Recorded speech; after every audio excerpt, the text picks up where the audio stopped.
Sophia had always felt like an echo in her own home, a faint reverberation of a sound that was never truly hers. Her elder sister, Isabella, was the original melody, a vibrant, captivating tune that drew everyone's attention. Isabella, with her effortless grace, her quick wit, and her seemingly endless supply of confidence, was the star of the family show. Sophia, on the other hand, was the quiet understudy, the one who knew all the lines but never got to perform. It wasn't that Sophia was disliked, it was more that she was unseen. Her parents, caught up in Isabella's whirlwind of activities and achievements, seemed to forget that Sophia existed, at least in any meaningful way. Dinner conversations revolved around Isabella's latest triumphs, her starring role in the school play, her acceptance into a prestigious summer program, her burgeoning social life. Sophia's accomplishments, her quiet dedication to her studies, her volunteer work at the local animal shelter, went largely unnoticed. The neglect wasn't overt cruelty, it was a subtle, insidious erosion of Sophia's sense of self-worth. It manifested in small, everyday occurrences. Her parents would forget to pick her up from school, leaving her stranded for hours. They would make plans for family vacations, only to realize at the last minute that they hadn't factored Sophia into the arrangements. Isabella, emboldened by her favored status, would borrow Sophia's clothes, her books, her personal belongings, without asking, often returning them damaged or not at all. Sophia initially tried to rationalize it. Families were imperfect, she told herself. Maybe she was being too sensitive. Maybe if she tried harder, achieved more, became more visible, they would finally see her, appreciate her. She doubled down on her efforts, becoming a model student, a tireless volunteer, a helpful daughter. She excelled in her classes, earning top marks. She took on extra chores around the house, hoping to ease her parents' burdens. She even learned to cook, preparing elaborate meals for the family, only to have them devoured without a word of thanks. But nothing changed. Isabella could do no wrong. She could fail a test, break curfew, throw a tantrum, and her parents would find a way to excuse her behavior. She's under so much pressure. Her mother would sigh, her voice filled with concern. Isabella needs our understanding. Her father would add, nodding sagely. Sophia, meanwhile, could achieve something extraordinary, win a prestigious award, get accepted into a competitive program, and it would be met with a perfunctory "that's nice, dear," before the conversation inevitably shifted back to Isabella's latest drama. The disparity was a constant, dull ache, a subtle but persistent reminder that she was less important, less valued, less loved. It was in the way they looked past her, as if she were a transparent pane of glass. It was in the way they spoke about Isabella's future, her college plans, her career aspirations, with a vibrant enthusiasm that was never extended to Sophia. It was in the way they celebrated Isabella's birthdays with lavish parties and extravagant gifts, while Sophia's were often marked with a hastily bought cake and a generic card. Sophia's bedroom became her refuge, a small, quiet space where she could escape the constant shadow of her sister. She filled it with books, with art supplies, with the quiet comforts that her family seemed incapable of providing. She poured her unspoken frustrations into her journal, filling its pages with observations, with quiet anger, with a growing sense of isolation. She began to wonder if she was, in fact, invisible. If she simply disappeared one day, would they even notice? Would they mourn her absence, or would they simply rearrange the furniture to fill the empty space she left behind? This quiet, simmering resentment built over years. It wasn't a sudden explosion, but a slow, steady accumulation of slights, of neglects, of unspoken words that chipped away at her sense of self-worth. She started to withdraw, to speak less, to avoid family gatherings whenever possible. She became a master of blending into the background, of making herself as small and unobtrusive as possible. It was a defense mechanism, a way to protect herself from the constant, low-level pain of being overlooked. She felt as though she were a minor character in the grand narrative of her family's life, a supporting role with no lines and no real significance. The subtle erosion of Sophia's spirit continued, day after day, year after year. She watched as Isabella received endless praise and support, while her own efforts went largely unacknowledged. She saw how her parents invested time, energy, and money in Isabella's pursuits, while Sophia was expected to be self-sufficient, to ask for nothing, to require no assistance. One particularly poignant incident involved a school trip to Europe. Isabella, who was studying art history, was thrilled about the opportunity. Her parents immediately agreed to pay for the trip, which cost a considerable sum. They bought her new luggage, new clothes, and a fancy camera to document her travels. They spent hours poring over guidebooks with Isabella, planning her itinerary, discussing the museums and historical sites she would visit. Sophia, who was equally passionate about history, had also expressed interest in the trip. But her parents had dismissed her request, citing the cost. "It's too expensive, Sophia," her mother had said, without a hint of apology. "Maybe next year." But there was no next year. There was never any consideration for Sophia's interests, for her aspirations. It was always Isabella first, Isabella only. Sophia watched as Isabella prepared for her trip, her excitement palpable.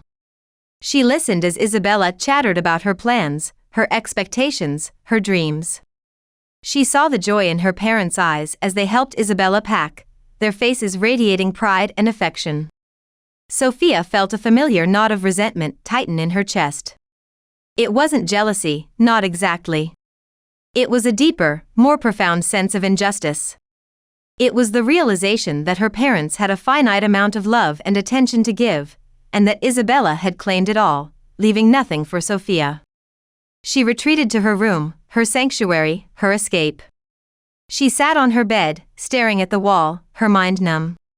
She felt like a ghost, a shadow, a faint echo in the grand, vibrant symphony of her family's life.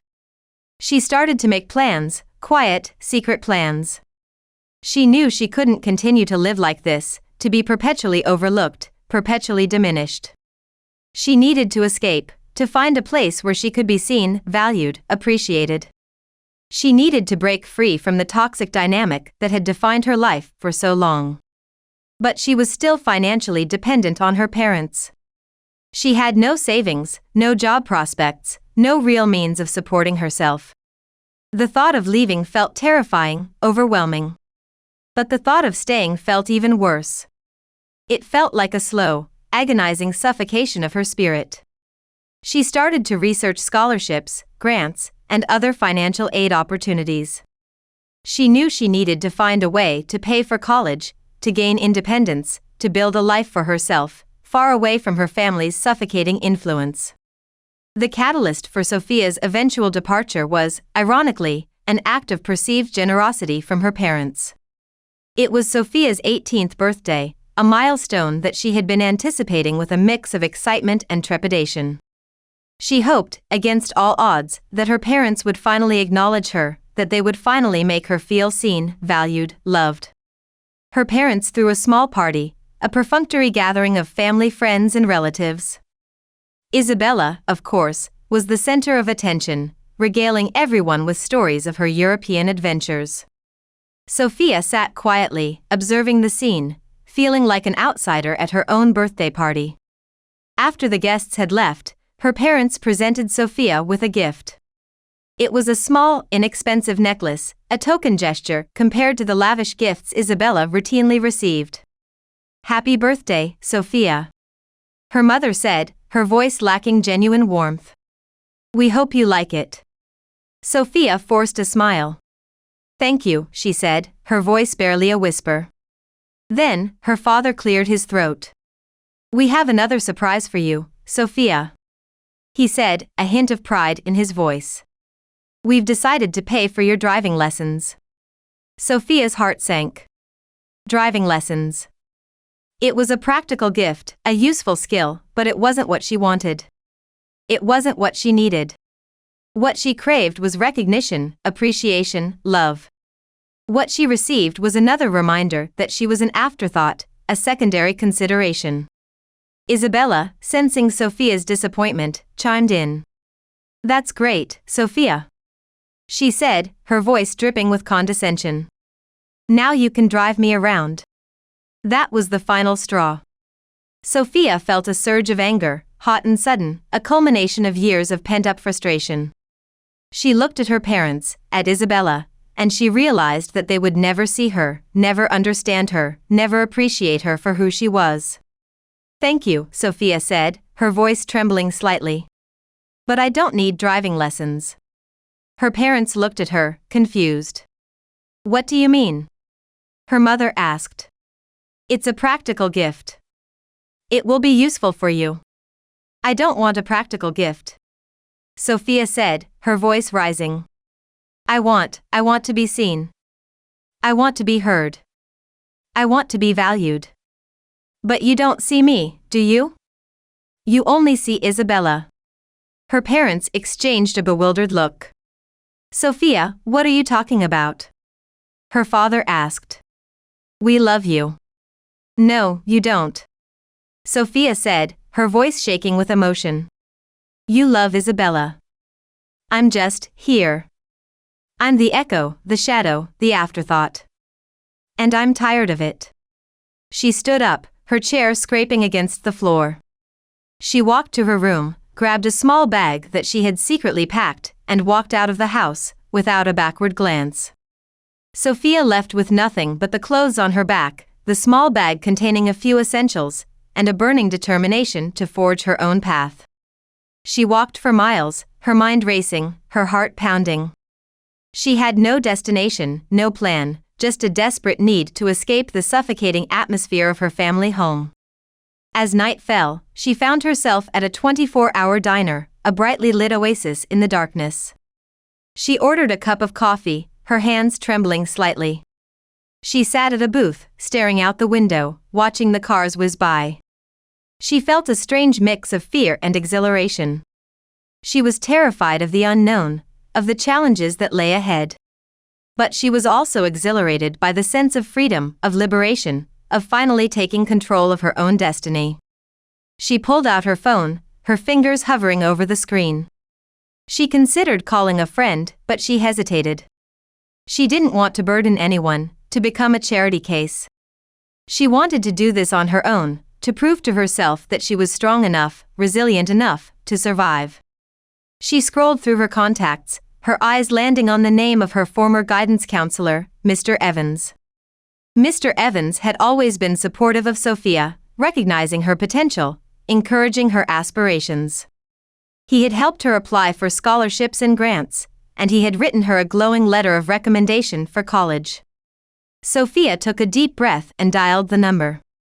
Mr. Evans answered on the second ring, his voice calm and reassuring. "Sophia," he said. "Is everything all right?" Sophia hesitated, unsure how to explain her situation. I need some advice," she finally said, her voice trembling. Mr. Evans listened patiently as Sophia recounted the events of the past few hours, the past few years. He didn't interrupt, didn't judge, didn't offer unsolicited solutions. He simply listened, his silence a comforting presence in the midst of Sophia's turmoil. When Sophia finished, Mr. Evans spoke, his voice filled with empathy and understanding. "Sophia," he said, "you're not alone. And you don't have to do this on your own. I have a network of contacts, resources that can help you. Let me make a few calls." Mr. Evans connected Sophia with a local organization that provided temporary housing and support for young adults in crisis. He also helped her find a part-time job at a nearby bookstore, a job that would allow her to earn money while she continued to pursue her education. Sophia was overwhelmed with gratitude. She had found a lifeline, a support system, a glimmer of hope in the midst of her despair. Sophia's transition to independence was challenging, but it was also empowering. She moved into a small, shared apartment with other young women who were also working to build better lives for themselves. She started her part-time job at the bookstore, immersing herself in the world of literature, finding solace and inspiration in the stories she read. She also continued to pursue her education, enrolling in online courses at a local community college. She studied diligently, determined to achieve her academic goals, to prove to herself and to her family that she was capable of success. She found a sense of community in her new surroundings.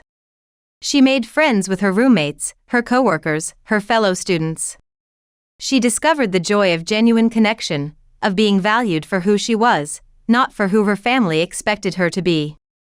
She realized that her family was toxic, but she tried not to get angry. She decided to focus on building her own life. As Sophia settled into her new life, she made a conscious decision to distance herself from her family. She changed her phone number, blocked their social media accounts, and severed all contact with them. She needed to create a clean break, to protect herself from their negativity and manipulation. She knew it wouldn't be easy. She knew they would try to reach out, to guilt her into coming back, to convince her that she was making a mistake. But she was determined to stay strong, to stay true to herself, to build a life based on her own values, her own aspirations. And, as she expected, the attempts to contact her began almost immediately. Her old phone, which she had kept for emergencies, started ringing incessantly with calls from unknown numbers. She received a barrage of text messages, emails, and social media requests. The messages ranged from angry accusations, "How could you abandon us?" to manipulative pleas, "We're your family, we love you." Sophia ignored them all. She refused to engage, to be drawn back into their drama. She had made her choice, and she was sticking to it. She knew that her sister was spoiled, and did not want anything to do with her. Then, one evening, she received a message that made her pause. It was a text message from a number she didn't recognize, but the message was clearly from her mother. "Isabella is in trouble," the message read. "We need your help." Sophia stared at the message, her heart pounding. A wave of conflicting emotions washed over her: anger, resentment, curiosity, and a flicker of concern. She debated whether to respond. Part of her wanted to ignore the message, to continue to distance herself from her family. But another part of her, the part that still held a sliver of empathy, despite everything, needed to know what was going on. She took a deep breath and typed a reply. "What kind of trouble?" The response came almost immediately. "She's been arrested." "It's serious." Sophia's eyes widened. Arrested? What had Isabella done? She hesitated, her fingers hovering over the keyboard. She knew that getting involved would be messy, complicated, potentially painful. But she couldn't simply turn her back. Not without knowing more. "What happened?" she typed. The messages that followed painted a grim picture. Isabella, it turned out, had gotten involved in a series of increasingly reckless behaviors. She had been partying excessively, using drugs, and associating with a dangerous crowd. She had been arrested for shoplifting, and the store owner had pressed charges. The situation was further complicated by the fact that Isabella had a prior record for a similar offense. She was facing serious jail time. The parents had apparently spoiled her. Sophia felt a complex mix of emotions as she read the messages from her mother. There was a flicker of satisfaction, a sense that Isabella was finally facing the consequences of her actions. But there was also a deep sadness, a recognition of the wasted potential, the destructive path that Isabella had chosen. Her mother continued to send messages, pleading for Sophia's help. "We need money for a lawyer," she wrote. "And bail. It's a huge amount. We don't know what to do. Please, Sophia, you're our only hope." Sophia leaned back, a thoughtful expression on her face. This was the moment of truth. Her family, the people who had ignored her, diminished her, treated her as an afterthought, were now begging for her help. She could refuse. She could simply walk away, leaving them to deal with their problems on their own. She had every right to do so. They had never been there for her, and she owed them nothing. But she also recognized an opportunity. An opportunity not for revenge, but for something far more powerful, a chance to finally assert her independence, to set her own terms, to break free from their control once and for all. "I'm not your bank," Sophia typed, her fingers firm on the keyboard. "I'm not going to bail you out. But I will offer you this: I'll consider helping if you publicly apologize. To me." For everything. She knew it was a bold demand, a risky move. They could refuse, leaving Isabella to face the consequences. But Sophia was betting on their desperation, on their fear of losing their golden child to the legal system. She wanted them to acknowledge, publicly, the pain they had caused her, the years of neglect and emotional abuse. She wanted them to admit their mistakes, to own their failings, to finally see her, to finally hear her. The silence that followed was agonizing. Sophia waited, her heart pounding, her palms sweating. She had laid down her terms, and now the ball was in their court. Finally, a message came through.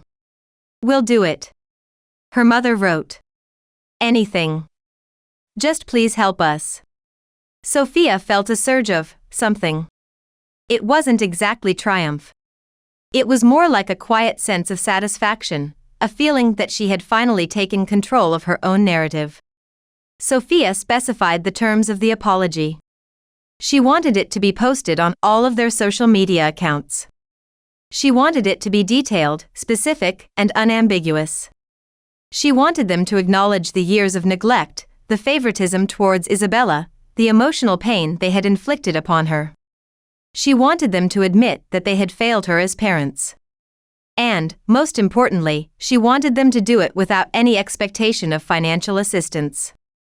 She wanted it to be a genuine act of remorse, not a transaction, not a bribe. The apology, when it finally came, was everything Sophia had hoped for. Her parents created a joint post, a lengthy, detailed confession of their failings. They admitted to prioritizing Isabella, to ignoring Sophia's needs, to minimizing her feelings and accomplishments. They acknowledged the pain they had caused her, and they expressed their deep regret for their actions. Isabella, too, posted an apology. It was shorter, less eloquent, but it was there. She admitted to being selfish, to taking Sophia for granted, to treating her unfairly. She acknowledged the hurt she had caused, and she expressed her sorrow for her behavior. Sophia read the apologies multiple times, her emotions a complex mix of satisfaction, sadness, and a lingering sense of disbelief. It was surreal to see her family, the people who had always dismissed her, publicly acknowledging their wrongs. It was a validation of her feelings, a recognition of the pain she had endured. But it wasn't enough. She had received the apology she demanded, the public acknowledgement of her pain. But she had no intention of providing financial assistance. She had made that clear from the beginning, and she was sticking to her word. She sent a final message to her parents. "The apologies are noted. I hope you mean them. But I will not be helping you financially. Isabella is your responsibility, not mine. I have my own life to build, my own future to secure. I wish you the best, but I will not be involved." The fallout from Sophia's refusal to help was predictable. Her parents were furious, accusing her of being selfish, heartless, and ungrateful. They tried to guilt-trip her, to manipulate her, to pressure her into changing her mind. But Sophia stood firm. She had made her decision, and she was sticking to it. Isabella, surprisingly, was more understanding. She sent Sophia a private message, acknowledging her right to refuse help. She apologized again, and she expressed her hope that they could, someday, repair their relationship. Sophia responded with kindness, but she remained cautious. She had been hurt too deeply, too consistently, to fully trust her family's sudden change of heart. She maintained a healthy distance, keeping her emotional boundaries firmly in place. She continued to focus on her own life, her own goals, her own happiness. She excelled in her studies, earning a scholarship to a prestigious university. She thrived in her part-time job at the bookstore, finding joy and fulfillment in her work. She nurtured her friendships, surrounding herself with people who valued and appreciated her. She had built a life for herself that was independent of her family's toxic influence. She had proven to herself, and to them, that she was strong, resilient, and capable of achieving anything she set her mind to. Her sister had to serve some time in jail. Her parents had to sell some of their assets. It caused a lot of friction in the family, but Sophia did not care. She had to focus on what was important to her. The years that followed were a testament to Sophia's strength and determination. She graduated from university with honors, earning a degree in psychology. She decided to pursue a career in counseling, wanting to help others who had experienced similar emotional challenges. She found a fulfilling job at a community mental health center, providing support and guidance to individuals and families struggling with a variety of issues. She was passionate about her work, dedicated to making a positive difference in the lives of others. She also found love, building a healthy and supportive relationship with a partner who valued her for who she was, not for who her family wanted her to be. They shared a common vision for the future, a commitment to building a life based on mutual respect, understanding, and genuine affection. Her relationship with her family remained distant. They occasionally reached out, sending perfunctory holiday greetings or birthday cards. But the connection had been severed, the trust had been broken, and Sophia had no desire to rekindle the toxic dynamic of the past.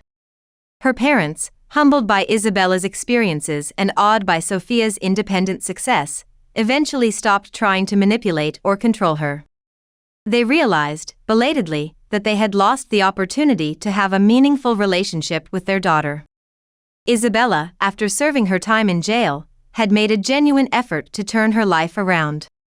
She had completed a rehabilitation program, found a stable job, and was slowly rebuilding her self-respect. She occasionally contacted Sophia, expressing remorse and seeking forgiveness. Sophia responded with kindness, but she maintained a cautious distance. The wounds of the past were still too raw, the trust too fragile, to allow for a full reconciliation. Sophia ultimately found peace and happiness, not in spite of her family's neglect, but because of it. She had learned to define herself, to value herself, to build a life for herself that was independent of their influence. She had discovered her own strength, her own resilience, her own capacity for love and compassion. She had received the apology she demanded, the public acknowledgement of her pain. But she had also learned that forgiveness was not about condoning the past, but about freeing herself from its grip. She had forgiven her family, not for their sake, but for her own. She had moved on, creating a life filled with purpose, with meaning, with genuine connection. She was no longer the echo in the hallway, the invisible daughter, the afterthought. She was Sophia, a strong, independent, compassionate woman, living her life on her own terms. And that, she realized, was the ultimate victory. She had found her voice, her power, her freedom, and she would never let anyone silence her again. The price of their silence, the cost of their neglect, was their absence from her life. And Sophia was finally, truly, free. She never looked back, and had no regrets. She knew that she made the correct decision. She was happy and successful, and that was all that mattered.